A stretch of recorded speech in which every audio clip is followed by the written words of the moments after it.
دوسری حدیث مبارکہ میں فرمایا اللہ تبارک و تعالیٰ قیامت کے روز اس شخص کی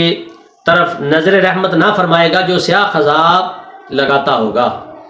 اور امام ظاہری تابعی علیہ رحمہ سے مروی ہے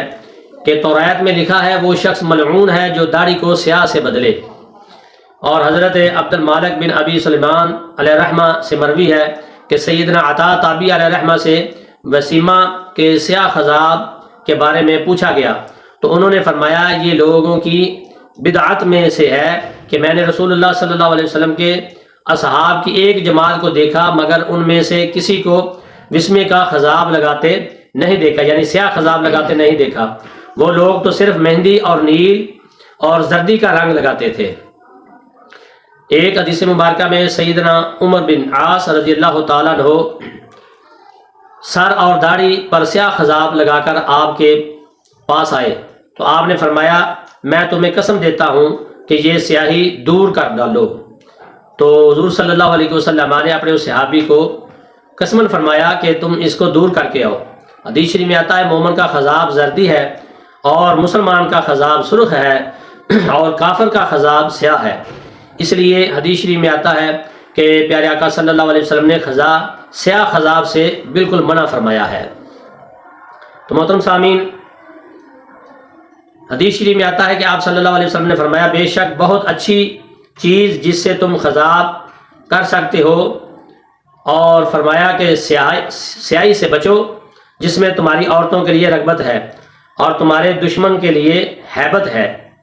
یعنی کہ سیاہی جو ہے وہ دشمن کے سامنے لگا کر جا سکتے ہیں، اور جو مجاہد تھے کہ دشمن کو وہ مجاہد جوان لگے۔ تو یہ حدیث پاک ایک راوی عبد الحمید بن صفی کی وجہ سے ضعیف ہے، تاہم اس ضعیف کے باوجود یہ حدیث یا کوئی روایت سیاہ خضاب کے حق میں ان دو وجوہ کی بنا پر جو ہے وہ ورد ہے۔ پہلی وجہ کہ دشمن پر ہیبت، تو آپ کو معلوم ہے کہ پیارے آقا صلی اللہ علیہ وسلم جو ہے آپ کے زمانہ اقدس میں جو ہے وہ تلواروں کا زمانہ تھا اور جنگجو ہر وقت دشمن کے لیے تیار رہتے تھے، جنگ کے لیے تیار رہتے تھے۔ تو صحابہ کرام ہمہ وقت جو ہے وہ حالت جنگ میں تھے، تو تمام صحابہ اور مجاہد اور فوجی تھے جن کے سپہ سالار خود حضور صلی اللہ علیہ وسلم تھے، کوئی خاص فوج نہ تھی۔ بعد صحابہ کرام دشمن پر ہیبت اور جوانی دکھانے کے لیے سیاہ خضاب کرتے تھے تاکہ دشمن بڑھاپے کا احساس دشمن کو نہ ہو، بلکہ اسلامی مجاہد کا رعب بڑھ جاتا ہے اسے۔ جیسا کہ صاحب مرکات لکھتے ہیں کہ سیدنا امام حسن اور سیدنا امام حسین رضی اللہ تعالی عنہ اور سیدنا سعد بن ابی وقاص رضی اللہ تعالی عنہ نے سیاہ خضاب لگایا تاکہ غزوات میں کفار پر رعب طاری ہو اور وہ لوگ آپ کو بوڑھا نہ سمجھیں اور آپ دلیر ہو جائیں۔ اب بھی مجاہد کو سیاہ خضاب لگانا درست ہے، یا پھر انہیں جو ہے علم نہ تھا کہ حضور صلی اللہ علیہ وسلم کی حدیث ہو سکتا ہے ان کے پاس نہ پہنچی ہو، ممانت والی حدیث، تو اس لیے آپ لگاتے ہوں۔ تو مگر جنگی مقاصد کے لیے ہماری ایک الگ فوج ہے اور ہم حالت جنگ میں بھی نہیں بلکہ حالت امن میں ہے۔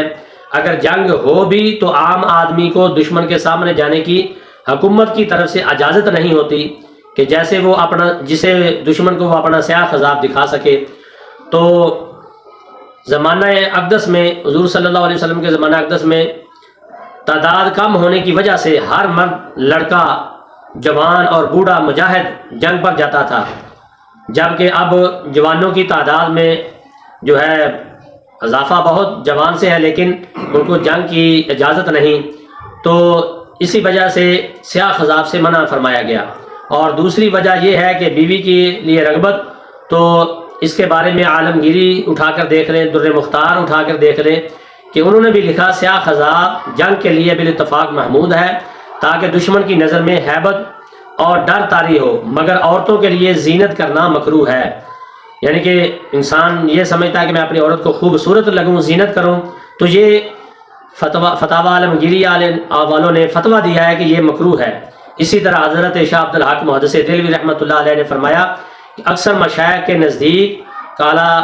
جو خضاب ہے وہ مکروہ ہے، اور اسی طرح مرقات اور مرات المناجی میں بھی اسی طرح لکھا ہوا ہے۔